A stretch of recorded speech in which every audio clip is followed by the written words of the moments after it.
Lunch that day looked more like a war council. Rebecca was used to a big group around the kids that Gerald usually watched, but it took her a minute to realize that he was with them today. This explained where he'd been for the rest of the morning, she supposed, and he glanced up as she started to walk by with her pizza. She had intended to go sit in their usual place, not wanting to spoil his chances of getting into the little gang they had there, but Gerald called her name and waved her over before she could escape. "This is Rebecca," he said, as she squeezed into the offered chair. "She's a friend of mine." "The more the merrier," one of the kids said, and she thought his name might be Dunstan. He was in their class, but he usually went off with her least favorite doctor for private lessons, so she didn't often get to work with him. "This is Dex, Masha, Ginny, Brittany, Heather, Daniel, and Ryan. And I'm Dunstan," he said, bringing her up to speed on those assembled. "Gerald, our newest friend here, besides you, was just telling us something very interesting," he said, clapping Gerald on the back as he grinned at him. Gerald accepted it, though his returning grin was a little wooden.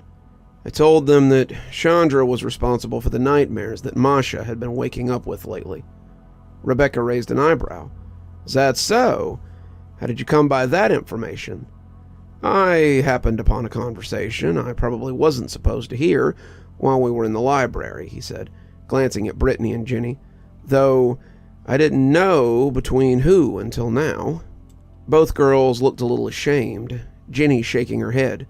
"We didn't know that was what she was talking about. We just assumed that she would get over it and come be friends with everyone." "Chandra isn't the making friends type, it would appear," Dex said, fingers steepled before his face. "The question is, what do we do about it?" "We could tell Mrs. Cashmere," Ginny started, but Masha shook her head immediately. "I get the feeling this sort of thing isn't punished. If I'm too weak to sense that she's the one giving me nightmares, then I deserve what I get.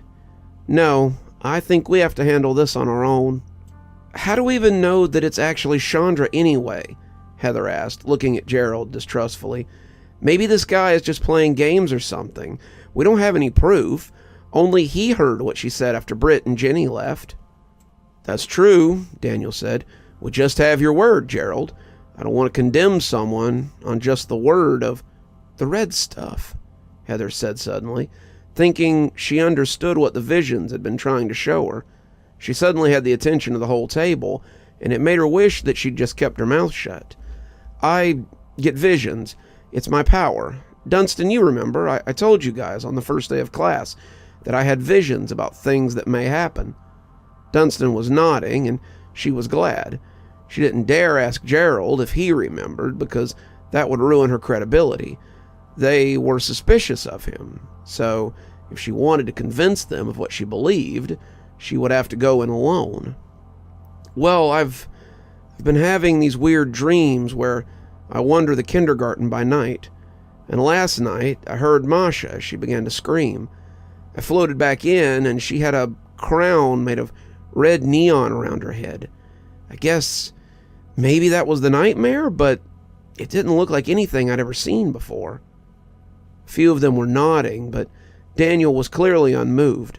You'll excuse me if I don't just take your word for it. I want Masha to get some sleep too. I want all of us to get some sleep, but we can't just go around lobbing accusations, no matter how unpleasant the target is.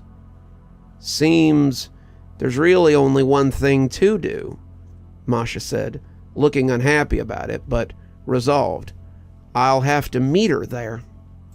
"Meet her where?" Dex said, not sure what she was talking about. "In my dreams. Now that I know she's attacking me, I can plan for it and set up defenses. If it's just dreams, then the defenses won't work, but if it's her, then she might have a nasty surprise tonight." The bell rang for afternoon classes, and they headed out, Dunstan moving easily into the trio of Rebecca and Gerald. It appeared that they had been accepted into the group, and as Dunstan and Gerald began to talk about something as normal as video games, Rebecca had to hold in the urge to say that she had told him so.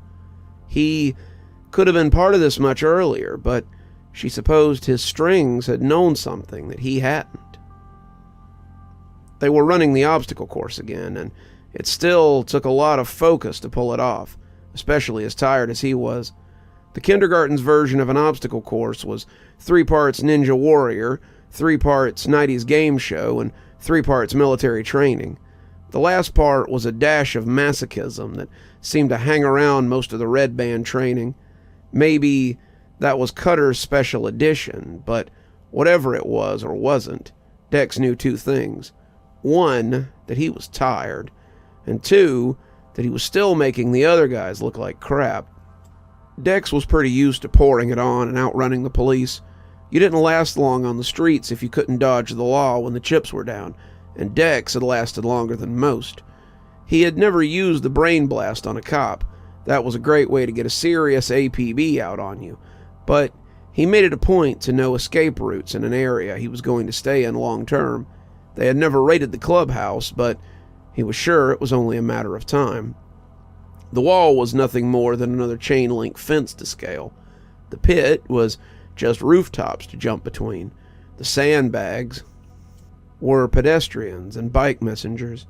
The reflex board, the hurdles, the narrow alleys, they were all just one more part of his daily escape from pursuit. Dex glanced around, smiling as he watched Dick fall off the moving platform for about the 3rd time. For someone who claimed to have been a state champion, he was clearly struggling to get through the course.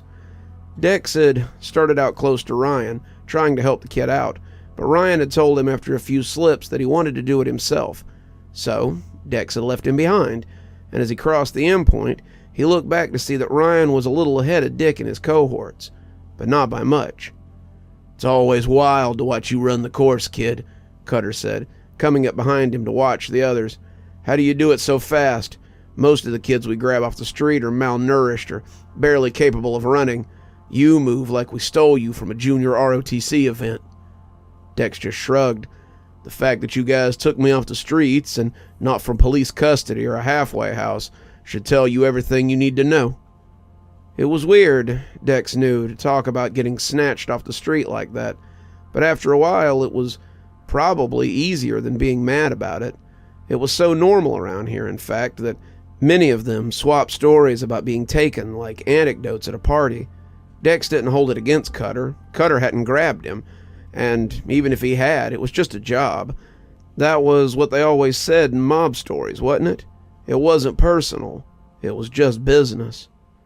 "Maybe you could give them some pointers or something," Cutter joked, but Dex only shrugged. "Ryan would follow them, but the rest would go out of their way to prove they didn't work. They don't like me, and the feeling is kind of mutual." "Well, it's to be expected, I guess. Most of these guys won't even make decent minders when they wash out. You, however, have got a real future with the minders, if you don't graduate." Dex wasn't sure how to take that and decided to just nod. "Do most of the kids join up? The ones who don't graduate, I mean." Cutter nodded. "Nearly all of them. Some of them leave, and it's hard to function out there, knowing what you know. They may resent the Blacksite for taking them, but it's harder out there. You know that. Here we have structure, order. Out there, it might as well be Lord of the Flies." "Do the ones who graduate join up too?" Dex asked, feeling a buzz of pride as Ryan outpaced the group and made it to the climbing wall. Cutter was quiet for a moment, and when Dex looked up, he saw the older man staring at the kids in a very different way. The guy looked like a Navy SEAL, a huge man who could have taken any of the kids and broken them, maybe any 2 of them over his knee.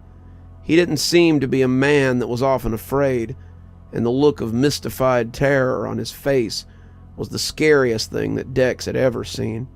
No, the graduates go somewhere else. Their mission is not the same as ours, Dexter." "Our mission, sir?" "I like you, kid. You got a yard of guts, but I don't really think you're graduation material. The eggheads that graduate are rarely wearing red bands. Red bands are the muscle core, kid, and they know it. 90% of their minders and snatchers come from the red bands, and I think you've got a promising future at it." "I don't know about that," Dex said, not even taking offense at the implication that he couldn't graduate. "I don't think I could ever snatch kids." Cutter shrugged. "I see the way you are with the smaller ones, the ones who need a friend. You can also be tough, which is something you need here too. You've seen how I can whip up the kids, but what you haven't seen is me have to get mean yet. I can be a real bastard, Dex. Don't doubt it. There are some people," he spat the words like it was bitter, "overseas who could attest to that. These kids need looking out for sometimes, though. And Dex, I think you'd be good at it." Dex opened his mouth, but Cutter shook his head. "You don't gotta say nothing. Just think about it, and keep an open mind." He walked away then, yelling at Dick to stop effing around, and Dex almost missed his chance. "Sir," he yelled, and Cutter turned back to look at him. "Yeah, I know the Minders are supposed to keep the peace. You said so on your first day, but what happens to students who attack each other?" Cutter grinned. "Thinking of thinning the competition before they get to your level?" Dex didn't answer. Let him think what he wanted. Fist fights, attempted murders, even poisoning are grounds for termination. If it's something more subtle, though, something like your friend there can do," he said, indicating Ryan, "then I'd say it'd be chalked up to just one of those things. This place runs by the law of the jungle. Only the strong survive. Some kids don't make it to graduation. Some of you kids leave with a little blood on your hands. Don't worry, though. You'll get fresh blood on the job." He walked off then, and Dex wondered exactly what he had gotten himself into. Masha was trying to concentrate on the lesson, but it was hard as she felt the push of angry bees against her skull. How had she never felt this before? It was so obvious now that she was aware of it. It was like losing a tooth and finding the hole. Now that she was aware of the energy pushing towards her, she couldn't not feel it. The energy you push out is best visualized when it's being formed. It takes the form that you choose, but it must be molded into what you need for your... Mrs. Cashmere was droning on and on about something, but Masha was hardly paying attention. All around her was a soft buzzing of placid energy, as the others let their minds wander too. If she reached out with her mind, Masha could feel what they were doing, but she tried to let them have their privacy. Sometimes she did it without meaning to. Touching that energy came to her as easily as listening, and that was how she had found out that Heather and Daniel were interested in each other. They weren't in love, but they liked each other, and they had done the thing that grown-ups did sometimes. They were being what her mother would call mushy right now, sending little mental love notes to each other as they tried not to stare at each other. Britt and Jenny were playing a card game in their head, something of their own invention, and Chandra, sitting way in the back, was attempting to break into her mind for some reason. Masha could already see the terrible things that she was pushing through her mental barrier, and it took a lot of effort not to cry. Why was she doing this? Masha had never done anything to her, and she was just being mean for no reason. Didn't seem to matter why, though. It was happening, and there didn't seem to be much she could do about it. Why not? The voice was strong, direct, a much older version of her own voice, and one that made her look up and take notice. It's your head. They're your dreams. Why can't you do something? It's your mind. You can do anything you want. Anything I want, Masha almost said out loud. As Ms. Cashmere droned on, Masha suddenly imagined her mind as a castle, something with big stone walls and a moat.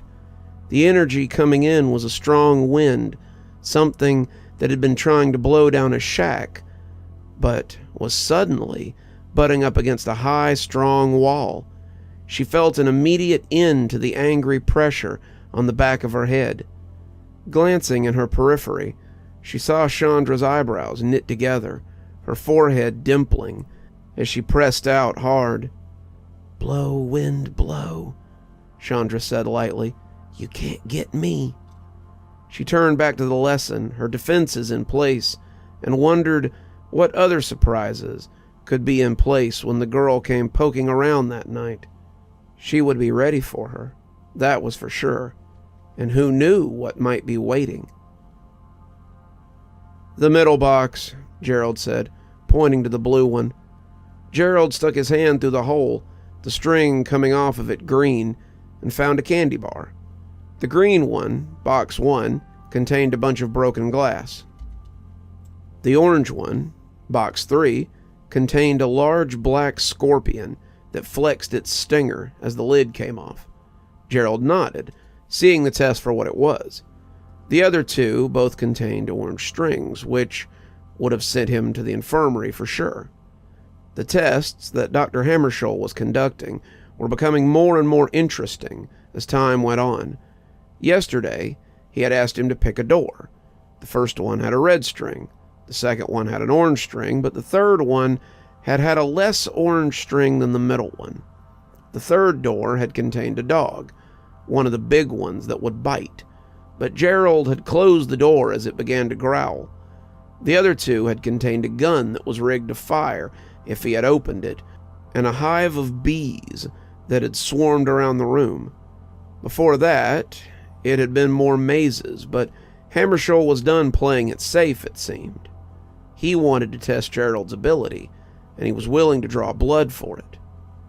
"What color were the other two strings?" Hammarskjöld asked, making notes. "Orange," Gerald said. "Neither of them would have killed me, probably." Good. Next test." Gerald turned to find 4 boxes, a red one, a blue one, a green one, and a yellow one. They all had holes cut into the top of them. All of them looked benign, but Gerald hesitated before walking too close. They were all set up as if they didn't hold anything more dangerous than a paper cut, but all 4 had glowing red strings attached to them. The red thrummed, pulsing with danger, and Gerald turned back to the little doctor, raising an eyebrow questioningly. "Go on. Pick one." "There is no safe box," Gerald said. "Sorry?" Dr. Hammarskjöld said, looking up from his notes. "There's no safe box. All the boxes have red strings."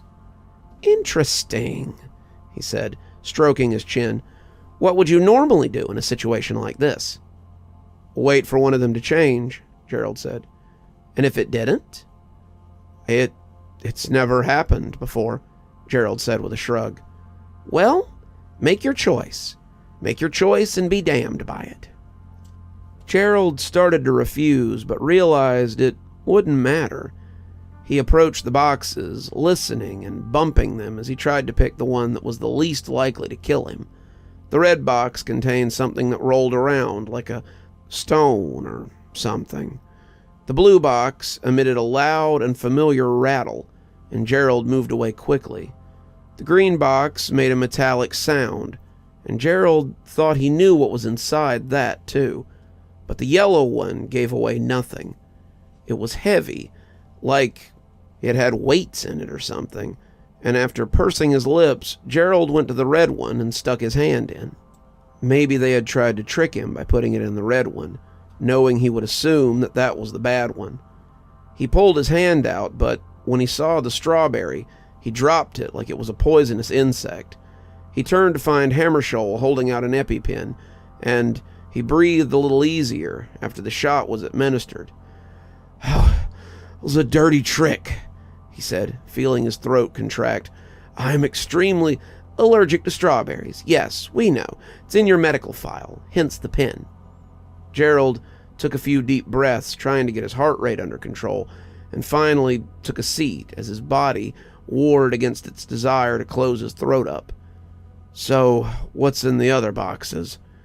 "The first one was a strawberry, as you know. The second had a rattlesnake.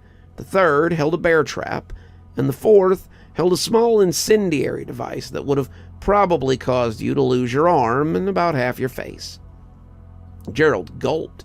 The little doctor was certainly not playing around. "I would think Something like that would have gotten you too, he said sullenly. But Dr. Hammarskjöld shook his head. I would have lost some hair, maybe an eyebrow, but I put my chair well outside the blast zone. Gerald took a few minutes to settle himself before getting up and testing his balance. He had allergic reactions before, but they were never very fun. He had to be particularly careful at home because his parents didn't keep needles around for long. If it happened at school, then he was covered. But if he had an allergic reaction at home, he was likely to die before anyone noticed him. Any more surprises today? He asked a little more sulkily. No, I believe that's all. Thank you, Gerald. Gerald picked up his candy bar, but stopped as he turned to the door. I have a question, sir, he said, seeing the little doctor look up from his notes. What is the protocol if a student is being harassed by another student? Dr. Hammarskjöld thought it over. Well, normally there would be inquiries made, but I'm assuming you aren't talking about out in the open bullying. Gerald thought about it and shook his head. Well, generally the kindergarten operates under the rules of the jungle model. Weaklings don't graduate, and it's often up to the strong to weed them out. And if a promising student is killed or made useless in the process? Gerald asked, already figuring he knew the answer. Hammarskjöld only shrugged. Only the strong survive. They would make a token effort at an investigation, but ultimately, nothing would be done. I see. Thank you for your honesty, sir, Gerald said, leaving the doctor to his work. Message received. They were on their own. Good evening, everyone. It's me, Dr. Plague. I'm glad you made it to the end of the story. Thanks for stopping by. If you think you might like a little more spooky in your life, well, there should be some links popping up at the end of this to other great stories, maybe even some great playlists that you can discover. We update 7 nights a week, so there's always something new and something spooky waiting for you on the channel. If you like your spooky a little more tactile, there should be some links to Amazon down in my description, so go have a look over there. It should get you to all my latest books. Speaking of books, I've got my first horror novel, Towsy Homestead, available for purchase on Amazon. It's my first horror novel, so I'd really appreciate it if you'd go give it a look and maybe give it a buy too. If you'd like to support the channel, we have a subscription program here on YouTube, but we've also got a Patreon with lots of tiers and lots of different rewards. For example, our Spooky Skeleton contributors get their spooky 12 hours early. That's right, they get their videos at 8:30 a.m. as opposed to 8:30 p.m. Ghostly Reader tier contributors, that's a tier that's only available on Patreon, I'm afraid, get a book anytime I write one, signed and on their doorstep, hopefully in a timely manner. So, however you support the channel, whether it's monetarily or by enjoying our great videos here, thank you so much. Speaking of patrons, before we go, let's go ahead and thank them. Thanks to Sara, Unicorn Hollow, JustAmy, and Cinnamon Fox for being our spooky ghost contributors. Thanks to Shannon McGhee, Janet, Lee Kendall, Ronda J, Sue Casper, Valinar, CleoHarperReturns, Sara, and Queen Sheebah for being our spooky skeleton contributors. And thanks to Oh Snap, Winter, Xaronan, Stephanie Carrington, Tyler Parker, Grim Reaper, TomBoiTopUwU, Queen Sheebah, MissNewBooty, and Alex Connor for being our Ghostly Reader tier contributors. Thanks, everyone. We just couldn't do the show without you. And as always, thanks for stopping by. Dr. Plague, signing off. Have a wonderful evening.